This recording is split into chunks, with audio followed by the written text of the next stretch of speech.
Well,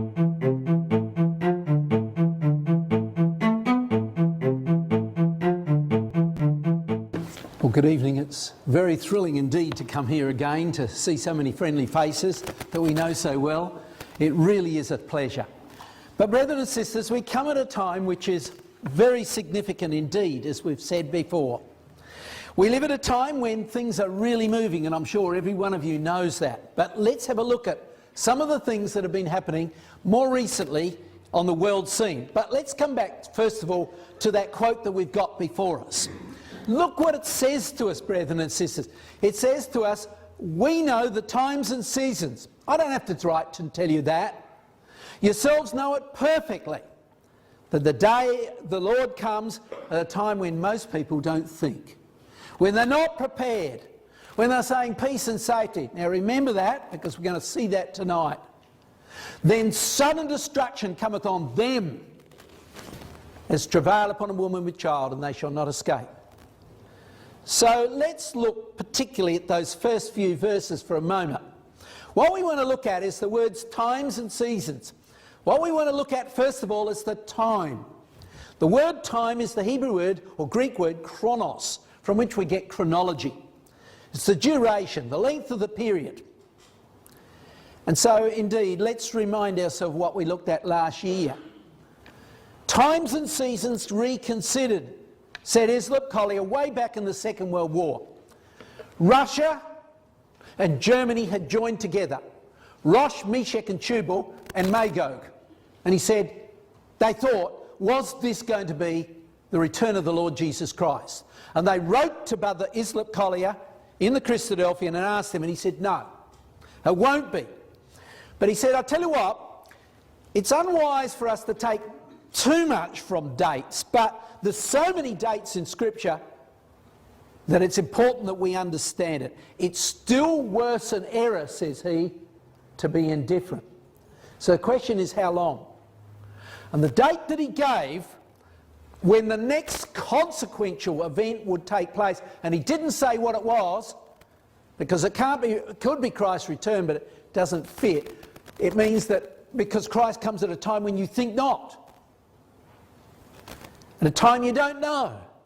So what is it? We don't know, but it's consequential. He said the next date of consequence is this year. Now, how did he get that? Well, he got it from Daniel chapter 7. You could turn it up if you wanted to, but it's all there. We know it very well. Daniel 7 parallels Daniel 2, doesn't it? But there is one or two things that are added, and here's one of them. The 10 horns, like the 10 toes. Here's the European area. Will be divided up into 10. And that took place when the Huns, the Vandals, the Visigoths, the Burgundians, the Barbarians moved in and carved up Europe into the 10, didn't it?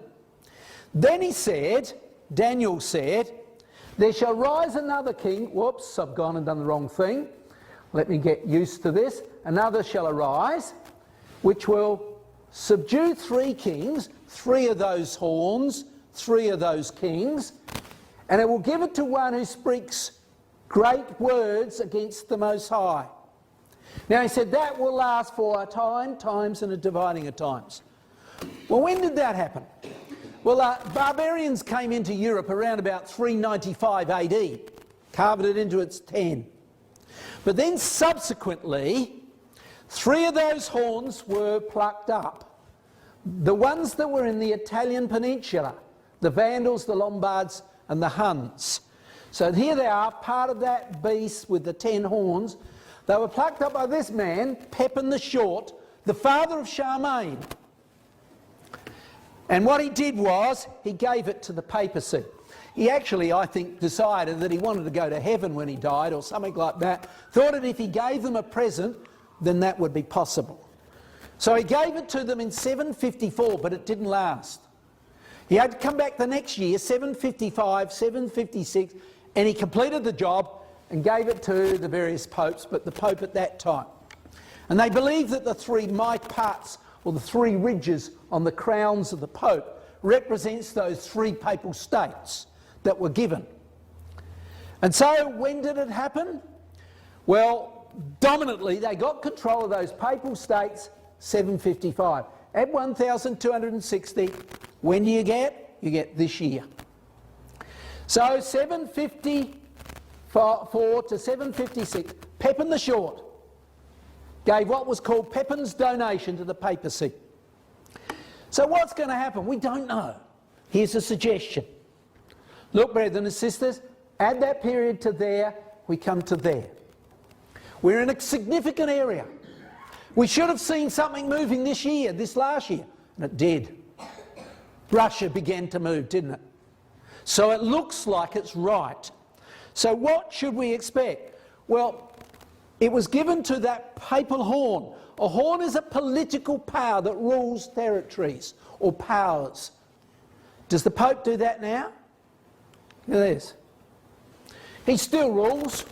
There he is. These people here are all Jesuits.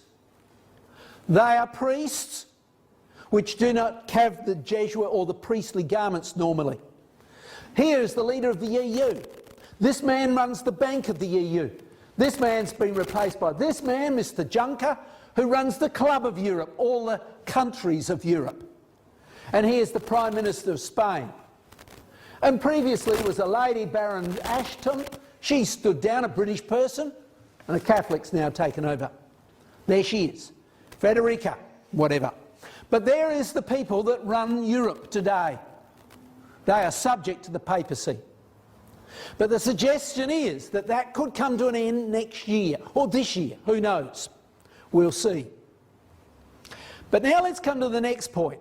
What makes this so interesting is, yes, the date seems to work. And there are many other dates. Next year is exactly a jubilee from the Six-Day War. There was a jubilee from the formation, the Balfour Declaration, to the State of Israel, from the State of Israel to the Six-Day War. All of it seems to fit together, doesn't it? And here we are, a jubilee from the Six-Day War next year. What's it going to bring?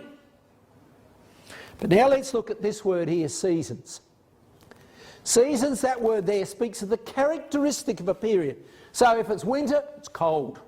That's the characteristic of it, isn't it? What are we to look for? Signs of the season we're in. Signs of Christ's return. So that's what we're going to look at now. Because the two work together, I do think that we are at a point where it is very, very critical period. Very critical indeed. But let's go back a little bit, and we're going to work predominantly just from key ideas from Ezekiel 38. For those who don't know it quite so well, Ezekiel 38 speaks of the Jews in the land in the latter days. Clearly our time. Clearly now. But it goes on to say in that middle verse, notice, that there will come a power out of the north, from the uttermost parts of the north, a mighty army. So here's an invasion of the Middle East when the Jews are there. Who's this power from the north? Well, it's clearly Russia. Go from where Ezekiel lived, or wherever that prophecy possibly began, and you go due north from Israel, and you go through Russia. Go any further north, you get to the North Pole, and then it's all south. It's got to be Russia. Got to be Russia. The uttermost parts of the north. And of course we know in the very first verse of Ezekiel 38, it speaks of the prince of Rosh, Meshach and Tubal. Who's that power? Take Rosh alone and go to the lexicon, the leading lexicon of the Hebrew Bible, Gesenius, and he's talking about Ezekiel 38, 39 where the term's used, and what does he say? Undoubtedly the Russians. Undoubtedly the Russians. So what have we got to see? We've got to see Russia take control of Europe. Russia today in those territories take Ukraine, may go Central Europe and Western Europe. It's got to take control of that area. Do we see that on the way now? Certainly Russia has begun to move, hasn't it?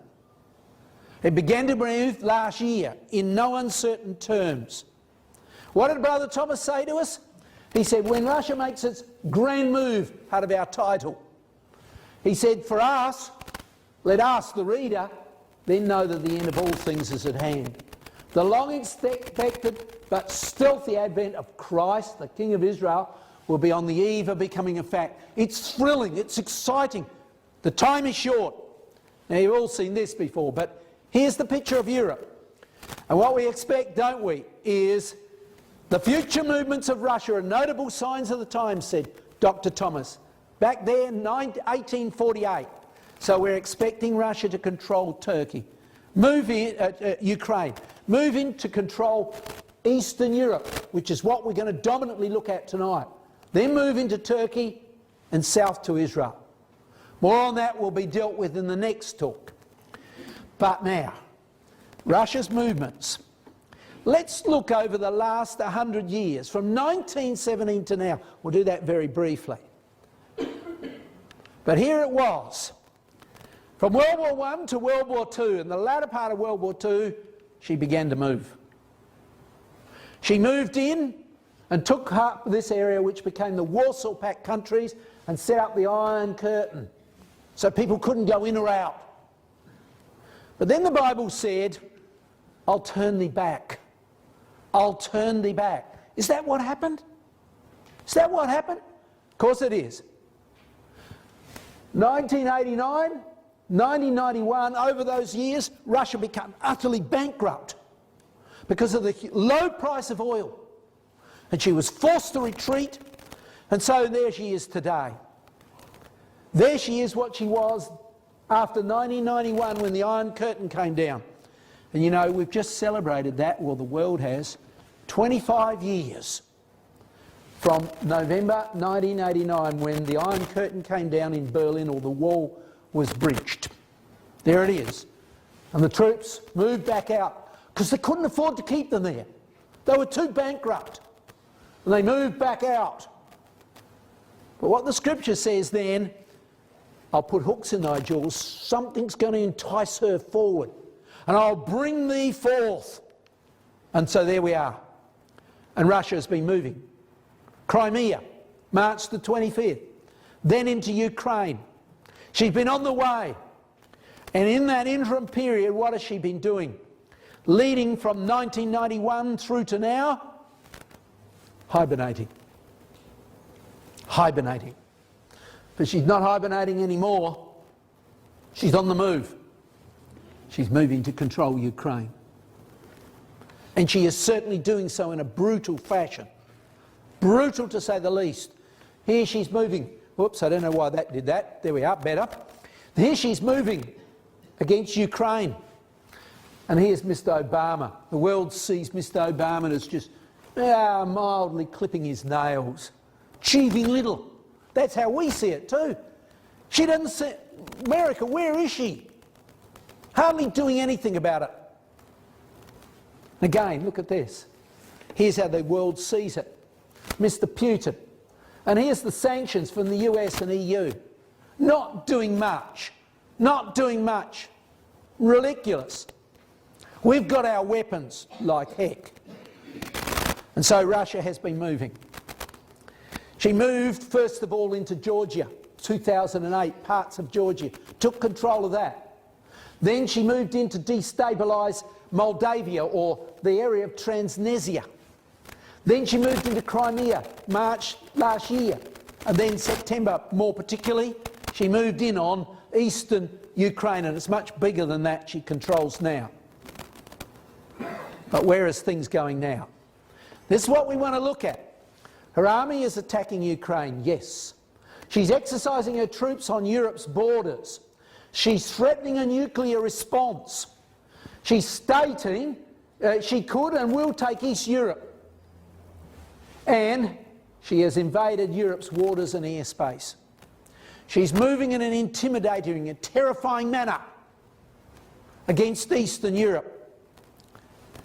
That's just what we would expect, wouldn't it? That she's going to control these areas. Daniel 2 tells us that. Ezekiel 38 confirms that. And she's got to control certainly Eastern Europe and be aligned or occupy Western Europe. So the image stands East and West is established. And Russia has been moving this year. Moving in a grand fashion into Ukraine. Oh, she says, we're not really doing that. We're sending aid, humanitarian aid. Huge convoy of 260 trucks came to the border. Somebody got on board those trucks, found nothing much in them. Then overnight they shifted at another spot in the border. Next morning the next spot. And next morning they were in Ukraine. And when they were seen going in, they certainly weren't as lightly loaded as this. They were heavily loaded. Somewhere along the line they loaded something aboard it. Probably soldiers, probably equipment. And now, as we'll see a little later on, 11 convoys have gone in. 11 convoys have gone in. And tanks are moving in no uncertain terms, into Eastern Europe. So, things pause for a minute. Mr. Putin came to the G8 meeting, or G10 or whatever it is, over in Brisbane. But afterwards, as soon as he came home, Eastern Ukraine on the verge of full-scale conflict again. 32 tanks, 16 guns, and more equipment moved in. And everybody said, back off. Back off. Just calm it down. This is a situation leading to war. And what was his response? Don't mess with us. We have nuclear equipment. We are nuclear armed. He raised the sceptre of nuclear war with the West. Don't mess with us. In which the TV in Russia came out with broadcasts saying to America, back off or we'll turn you to nuclear dust. So very threatening words came through.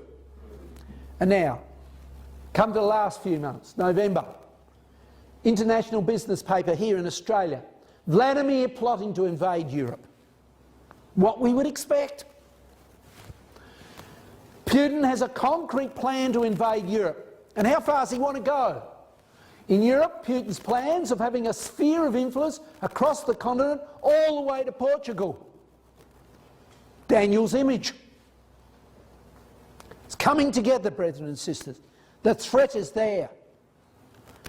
He says, just to terrify people, I can get into 5 countries in 2 days. Here's the capitals I can get to. I can have my troops in your capital. Adelaide, Sydney, Melbourne. Of course, not here, but we know. Imagine if we were worried by that. Imagine the impact it would have upon our minds and thoughts. And that's what he was saying. Here we can see, September last year.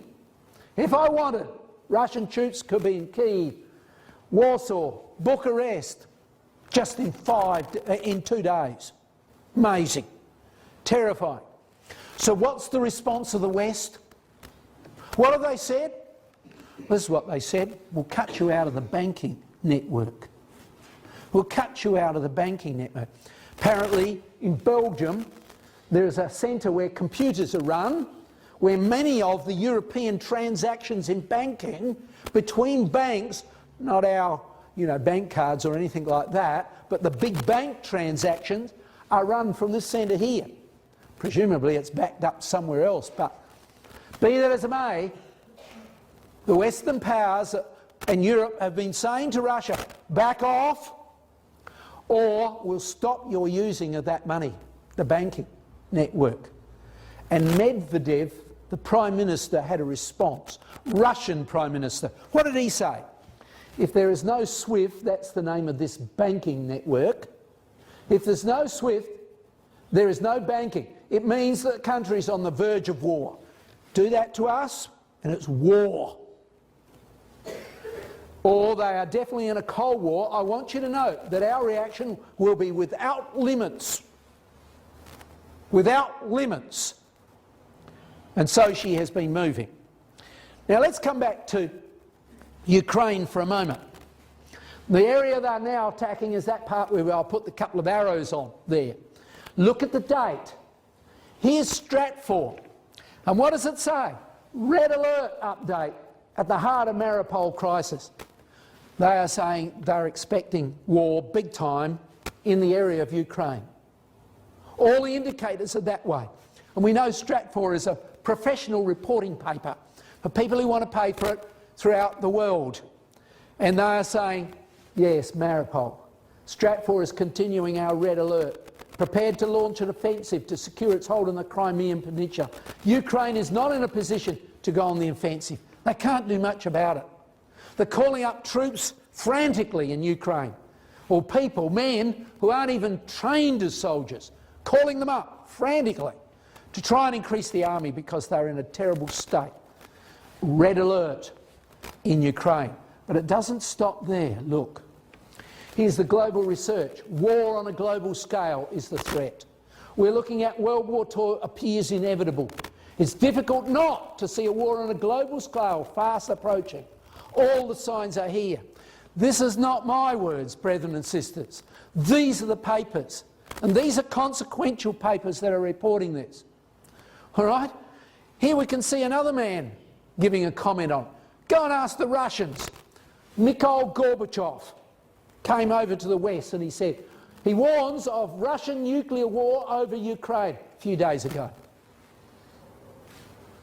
Okay, Ukraine crisis could transform into World War III, he said. And he said, we're likely, if we can't accomplish our purpose, to launch a nuclear war. That's the way of Putin, he said. Be careful. Already, he said, 4,000 had died in Ukraine, 9,000 have been wounded. Back off. In other words, let us take over. And they're attempting to get that message across to everybody in Europe. Look at this. This happened only a few days ago. Towards Heathrow Airport came this, along with another one, without its transponders on to tell other aircraft that was in the zone. Came in and they had to delay, divert planes all over the place, so at Heathrow they couldn't land. What was it? It was a Russian bomber. And here's another fighter, I think that was a British one, went up to try and force it out of the airspace. RAF warplanes scrambled to intercept Russian bombers. More than 100 Russian aircraft were intercepted last year, and I believe that's Britain. 3 times more than during the whole of 2013. So once every 3 days at least, Russian bombers heading towards Britain. But it's not only that number, look at this. 400 scrambled in Europe. Finland feeling vulnerable amid Russian provocations. The bear is provoking Finland repeatedly, guiding military planes into Finnish airspace. But that number is not just Finland, that's the European area. And it's not only planes, it's ships. A pattern of aggressive Russian behaviour that has radiated across Europe. Look at what we're seeing. Now, brothers and sisters, this is what we've expected from long ago. And indeed, it's not only planes, ships. Russian Navy ships conduct drill in the English Channel. So they sailed out of here and came down the English Channel with their guns. Here they are. Russian Northern Fleet enters the English Channel to hold naval exercises off the coast of Britain. Why not hold it out here? Because you don't intimidate Britain. Trying to bring home to them, back off, we can take control of you. And indeed, Eastern Europe is terrified. Look at this. Here's the figures. The most recent figures, Eastern European armies outnumbered. There's the value, the number of troops these countries have got. And I might add, as I said to you, some countries are even calling them up now, people who are only partially trained. Poland is calling home people from Britain who've gone over to Britain for work, young people. And they're Polish. They've been trained, had a couple of months training in the army, they're calling them home. They're worried. 7,000 extra were called up by Poland in the last few days. Put it together, they've got half as number of troops pretty well, roughly, as Russia. About a quarter of the number of tanks, combined that is. About a quarter of the number of aircraft, combined. Didn't used to be like that, but they thought they had peace. And they've been deceived. Isn't that what we've expected? By peace, he should deceive many. And it's not stopping there. Poles are calling up extras, so's the Russians. So's the Russians. Where are they going to get their extras from? Eastern Europe. The invitation is, hey, if you can speak Russian, in other words, you probably came from a Russian origin, and you're in the age of 18 to 30, and you speak Russian, You can join the Russian army now and we'll pay you. Oh, you live in Lithuania or Latvia? Doesn't matter. So in other words, they're stimulating provocation within those countries. What happened in eastern Ukraine? Rebels stood up, didn't they, and fought the Ukrainians at the start. They were Ukrainians, but they probably spoke Russian too. They're saying do the same right across Eastern Europe. And so, at the expense of former Soviet republics, these young people are being enlisted. And so they're poaching, so to speak, on these countries, trying to get those people to say to themselves, oh, I could get paid, it's not much, but you get paid. Or alternatively, if Russia occupies, I'm on the right side. That's the way they might think. And so there we are, we can see things are moving, and it's terrifying people. Let's look at Sweden for a minute. Over the last 2 weeks, Sweden's noticed something like a periscope going through some of their waters. 3 times 2 weeks ago, 3 objects 2 weeks ago, and 1 object last week. So, remember they've shrunk their navy by about 60%. Oh, it says it here, sorry. Take Sweden. The army's reduced by 90%, the navy scaled back by 80%, the air force by 70%. Are they prepared? No. So they sent one of their modern ships out and said, tell us what that sub is down there. They couldn't tell. They didn't know where it came from. They didn't have the equipment on board. So last week, the Swedes spoke to the British. The British flew a plane over. Said, yeah, there it is, there it is. They are Russian ones. They had the equipment on board. In other words, they haven't, it looks pretty modern, but it isn't that modern. It isn't up to date with what's going on. They're ill-equipped to go to war. Ill-equipped to force Russia out. But what about America? What about NATO? NATO to deploy small units in 6 Eastern European nations. Small units in 6 of those countries. There they are. A lot of good that will be. But now, let's go aside from that for a minute. Problems are rising in another way. Problems with the Muslims. Paris terror attacks. 2 million rally as Europe braces for a new terror. Here we can see in Paris huge numbers of those terrorist activities. Well, you're not going into that. We don't want to. But look what they've done. These people have rallied, and across France, 3.7 million rallied to say to the Muslims, back it off, stop it. Not doing a lot of good. And so on the streets of Paris and various different countries across cities in France, they've got soldiers, over 10,000 soldiers. And they're doing the same in Belgium and other places where terrorism is taking place. What's the situation? French armies, oh, it's quite big, but it's completely overstretched.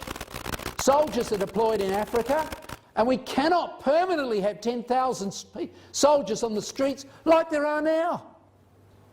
We need them to face Russia, but no, we need them to look after at home. So no matter which way you look at it, they're in trouble. They haven't kept upmarket with the problems, with the weaponry needed, and they haven't got the numbers. And they've got problems at home which they can't control. And Russia's not leaving it there. Early last year, Russia deployed troops near the Polish-Lithuanian border. How could they get there? Well, here's Lithuania. See that red bit there? That's a country called Kaliningrad. On most maps it's just called Russia because they can't fit Kaliningrad in. Such a tiny little place. But when the Iron Curtain came down in 1991, that was the only part of Europe that didn't gain independence or didn't seek for it. It stayed Russian. So it's still controlled by Russia today. So what's Russia been doing? Oh, early last year they moved 3,500 troops in there. Not only did they do that, they have subsequently been moving long-range missiles, well, not that long, but long-range insofar as capable of carrying those ranges nuclear weapons into Kaliningrad. So they had the manoeuvres there last year when they had about 350 hardware, tanks, and so forth in that area. But since then, they've upgraded it to 9,000 troops. And not only that, more tanks, 3,500 I think it is. And as well as that, 55 ships off the coast of Kaliningrad. Here it is, border Poland, border Lithuania, border Latvia. You'd be pretty worried, wouldn't you, if you lived there? You'd be saying to your government, maybe, back off and be friendly with Russia. We don't really want to go to war, do we? And I believe that's where Russia is trying to aim at this stage. And so it's continuing. Russian forces exercise in the Baltic after Lithuania publishes a manual. More on that in a second. Look at the date.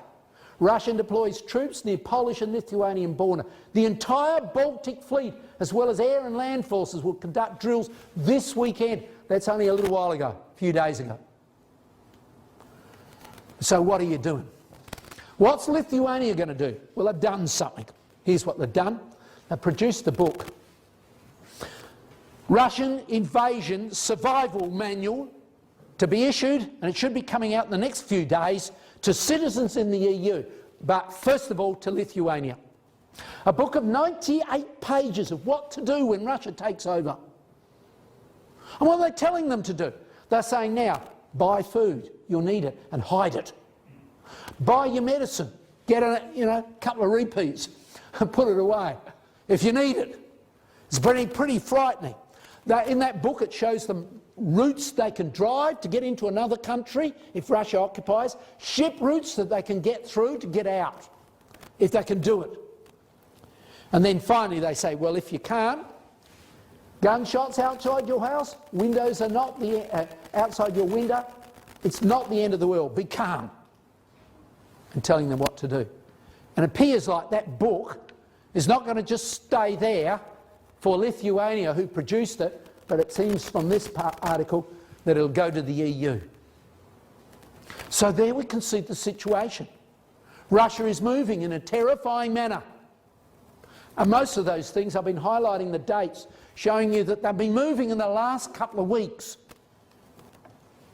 Now, come aside to another point for a minute. Europe is in financial troubles. This man, you might have heard of him before, Professor Rubino.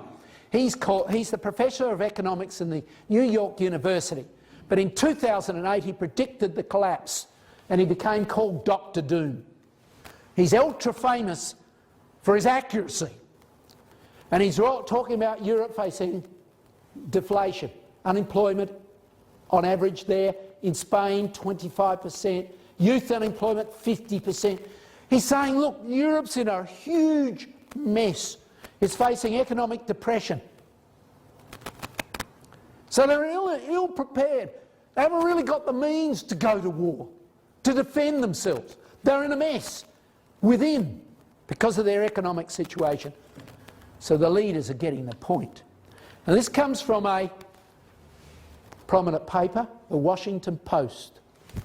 And it reports, it's a lot longer article, I've traced it as best I could. Hungarian Prime Minister said, Putin is a political model to emulate. They're saying placatory things about Russia and about the Russian leadership.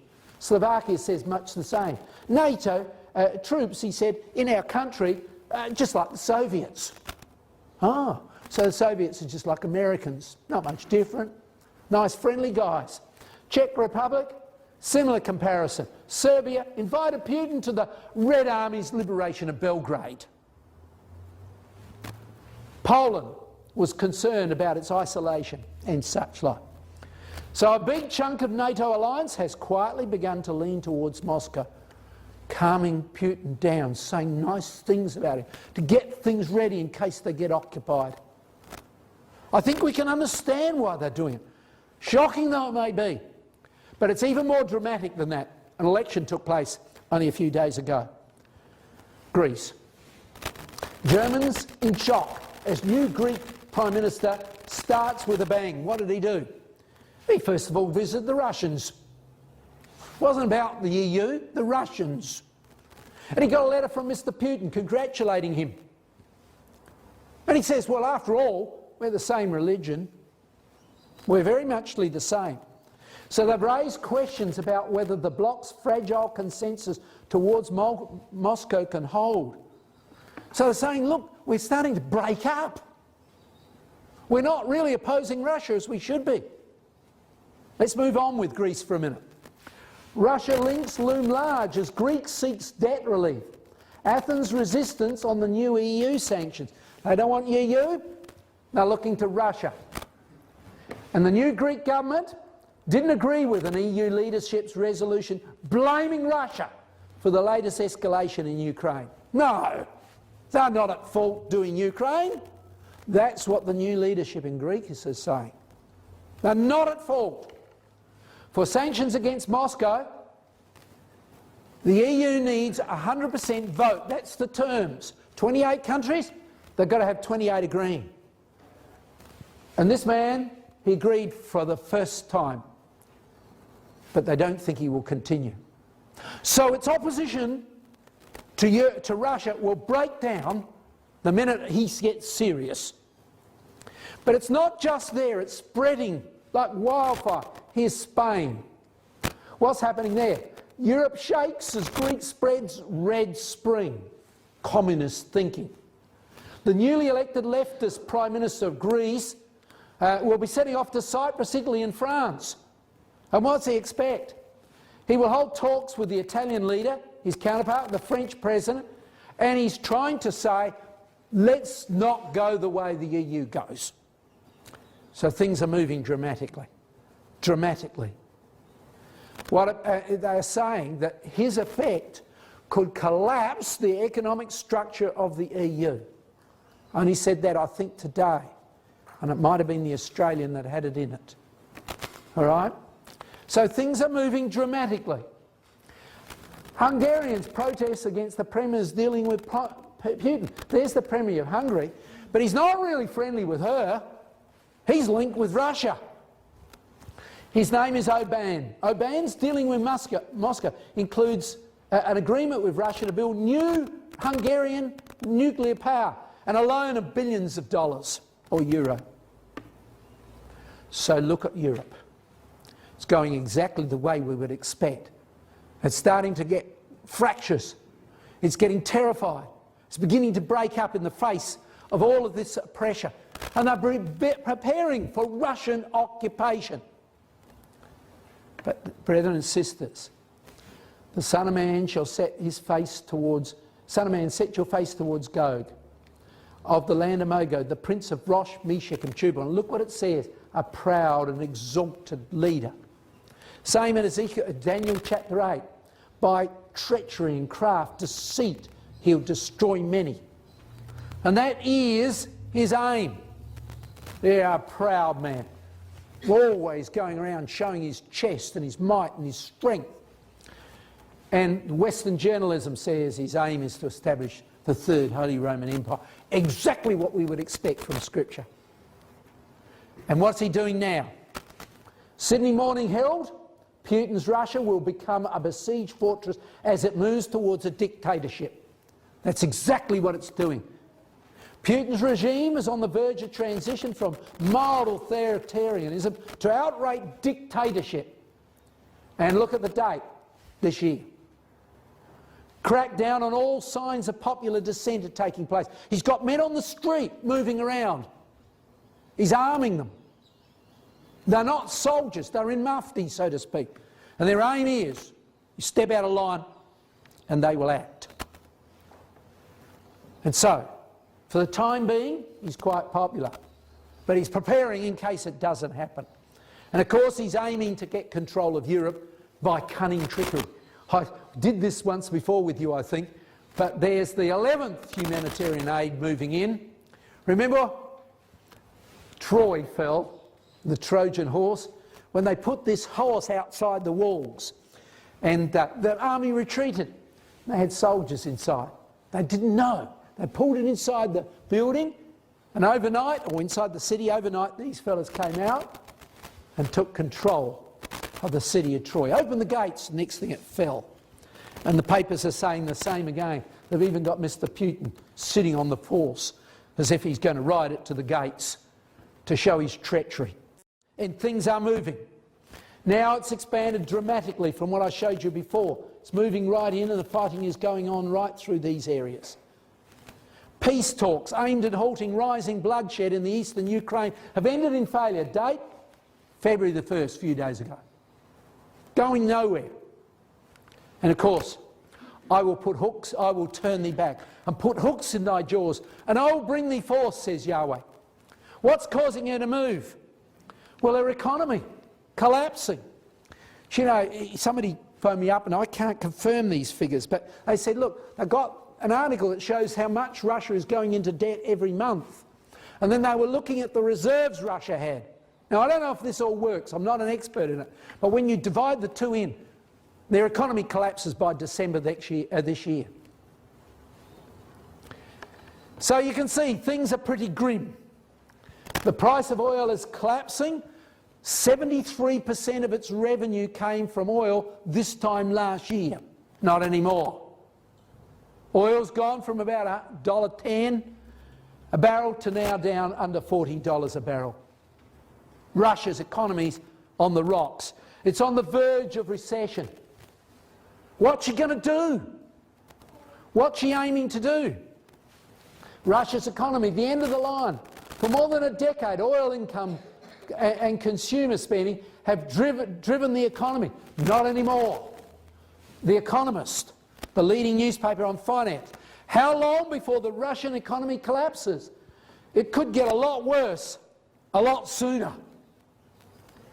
And so they show to us it's moving swiftly towards a collapse situation.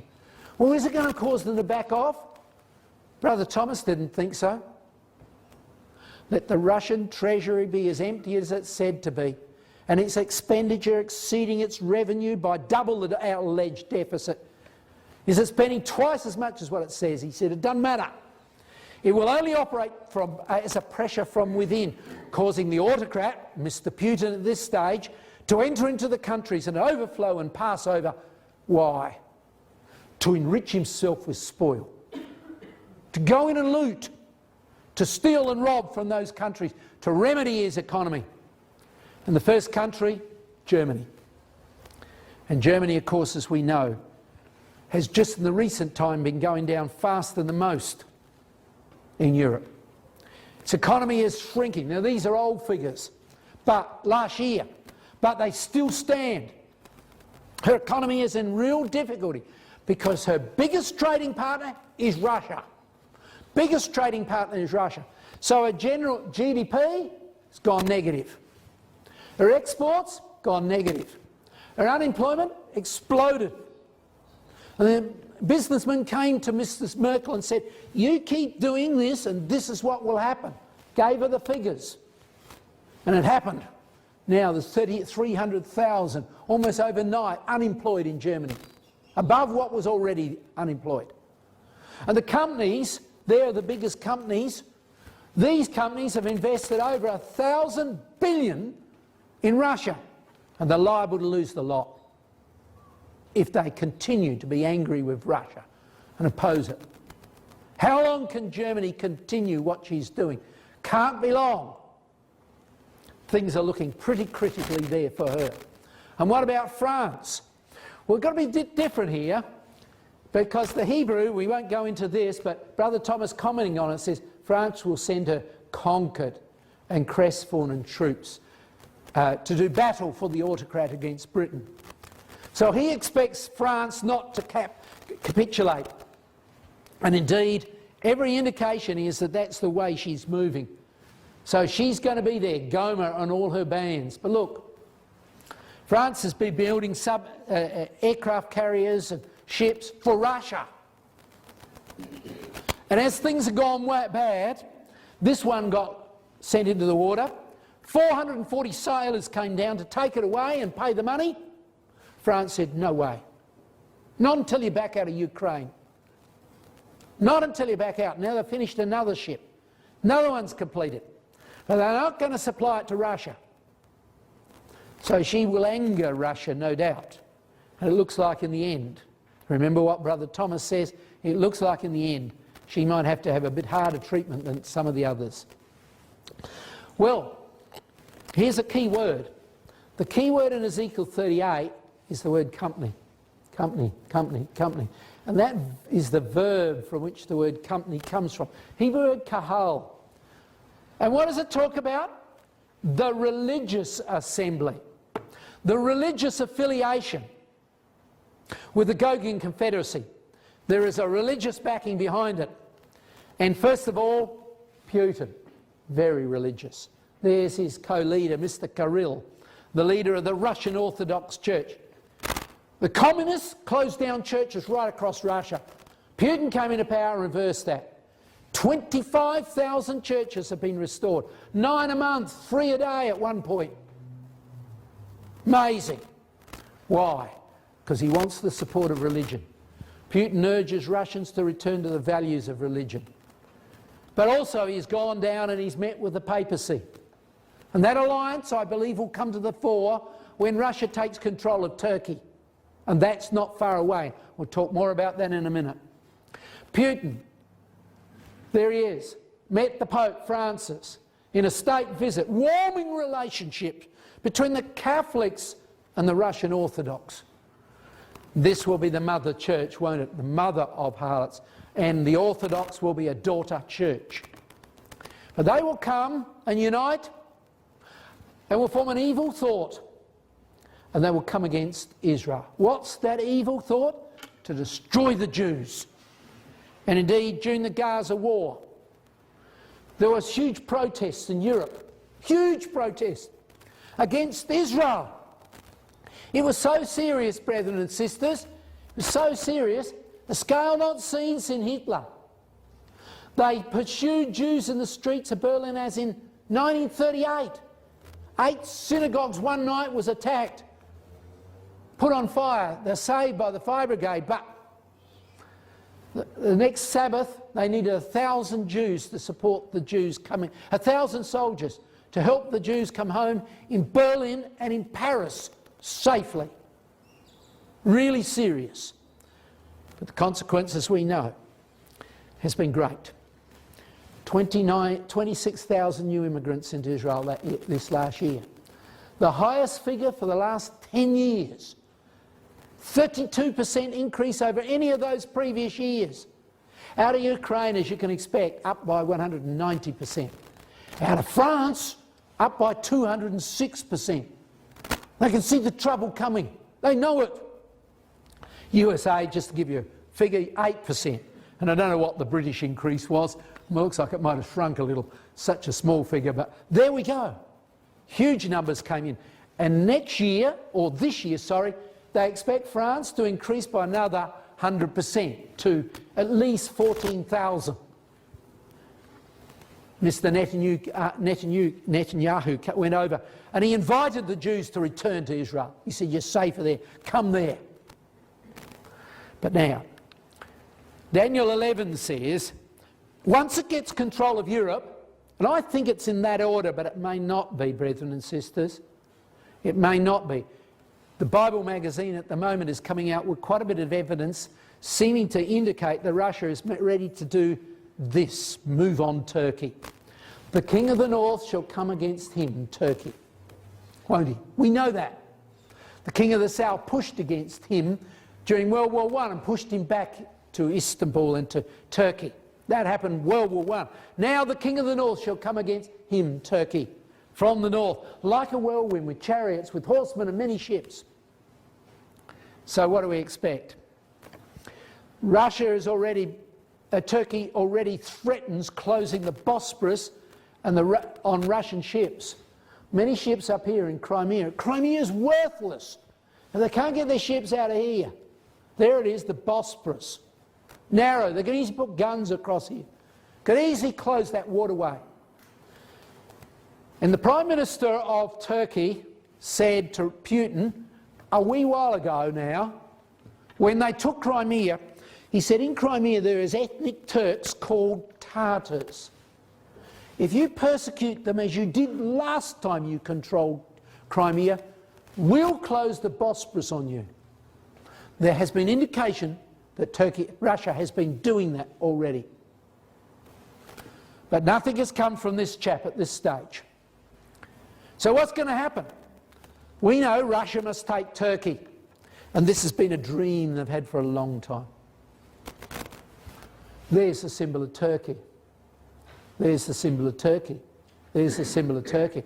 The cross over this Muslim symbol. We will triumph over Turkey. We will triumph over Istanbul is a statement of many of the churches in Moscow and right across Russia. See the point? And so we're seeing newspapers coming out. Eurasian Daily Monitor says, Russian push to the south, net assessment of geopolitical developments in the Black Sea region since the start of 2014. And what do they say? They have set the stage for a new Russian drive south, all directly threatening Turkey. As I said, the Bible magazine, the last one, it's got lots of information in Brother Don Pierce's article on the move toward Turkey. I think Brother Thomas seems to suggest that Russia will first take Eastern Europe, then Turkey, but it doesn't have to. And so, only a few days ago, something strange took place. Mr. Erdogan and Putin have not been getting on. They've had phone calls together when they've been rowing over the phone. They've not been happy. But then Mr. Putin came along and he said, we're not going to build a pipeline through here, the southern pipeline, the southern stream pipeline, through the Black Sea into Romania, which we were proposing to do to bypass Ukraine. We will put a pipeline through here, part of it's already built, through Turkey. And Turkey shot down some time ago a Russian plane, missiles, has done all sorts of things anti-Russian. What's Mr. Putin got in mind? Why is it safe to put a pipeline through here into Greece and Turkey? And he's going ahead with it. My belief is he knows what we know, but not for the same reason. We know Russia will take Turkey, don't we? And he knows that probably before the pipeline's complete, he's got control of Turkey. He's got his timetable worked out. And so things are moving around Turkey. The back end of Turkey is Georgia. Remember, they've got control of those two states. Vladimir signed a strategic state partnership agreement with the breakaway state, moving money in there and soldiers and equipment. And they told the rest of Georgia, don't worry, that equipment's aimed at Turkey. Turkey. So what do we expect? Brother Thomas in Eureka said this, we, that's us brethren and sisters, don't have to wait the advance of the Russian goad against Constantinople. His expectation is that Christ is here before them. So look, let's just pause for a second, brethren and sisters. Look at the state of Europe. It may be that Russia's going to move in, get control of Europe first, and then move on Turkey. We aren't sure. There's a lot of evidence at the moment that Turkey is coming under threat too. And any minute one or the other could happen. Brother Thomas's words aren't inspired words, but he's been so accurate. How long have we got? Think of this year, 2015. Next year, 2016, 49 years from the Six-Day War. 70 years from the end of the Second World War. A generation, the full generation. How long have we got? We don't know. We don't know. But one thing's for sure, things are moving very dramatically, and we should be very serious about the things of the truth, brothers and sisters. We must all look at ourselves and say, how are we going? And so, let's now move on for a second. Let's look at the nations that oppose Russia. The merchants of Tarshish. Britain. Britain was very upset when this man, we saw him before, Mr. Juncker, that Jesuit, took control of and was dreaming to federalise Europe. And when that happened, Mr. Cameron went over and he really strongly said, this man is a scoundrel, he's a cheat, we do not want him. And the vote went through. 26-2. 26 for this chappie and 2 for what Mr. Cameron wanted. One other country supported him. And so Britain's ready to leave, it seems. And now there's elections just around the corner. I believe it's about 97 days, almost exactly, to that event, May the 7th. Here's the parties. Look at the size of the parties that rule Britain. Not much different, really, between them. What's the pivotal thing? Well, of course, these two are, of course, in alliance, and that's ruling the country. But where's it likely to go? There's a new party coming up. It's led by this man. Anybody know him? I bet you've seen pictures of him. He's a man who runs a party called the UKIP party, and it doesn't seem to have anything but one idea: get out of Europe. And it's exceedingly popular. Exceedingly popular. They've had 2 by-elections in Britain. There we are in those 2 places recently. And guess who won them? This new party. It looks like the party that's going to rule Britain is going to have to be in alliance with him. And he's got one issue: get out of Europe. Get out of Europe. So it does look very, very likely political moves will take place in the very near future. Now, Cameron's speech. Is Britain supporting Israel? Before the Gaza war, he flew over there and said, our links with you are unbreakable. Now, time's really gone, so let's move on quickly. What about the Commonwealth countries? The merchants of Tarshish with all the lions thereof.